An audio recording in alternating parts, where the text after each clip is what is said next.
White has managed to outplay black, but white must continue very precisely because the material so far is completely equal and black is currently threatening to take on e5.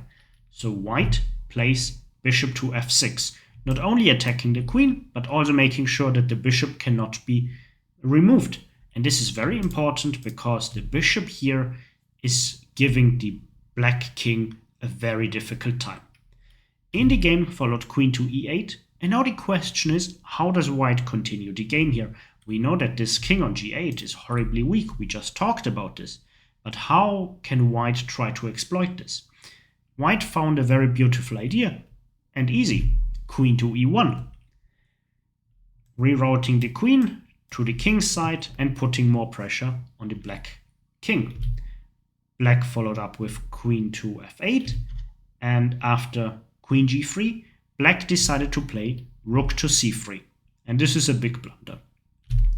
Black could have tried to keep playing by playing queen d6, and now white must avoid the exchange of queens, because if the weakness of black is the king, then white really wants to keep the queens here.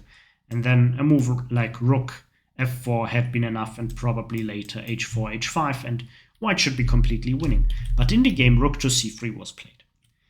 And now white has a very beautiful idea. White plays bishop takes g6, rook takes e3, desperate move, bishop takes f7 check, and now the king must take.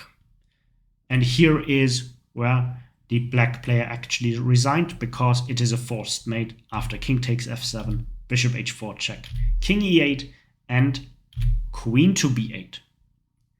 And here, let's just go back and look into this idea of queen e1. Queen e1 is not only bringing the queen to the king's side where the danger is taking place for black, but it also sets up this idea of bishop takes g6, which is very important later on in the game.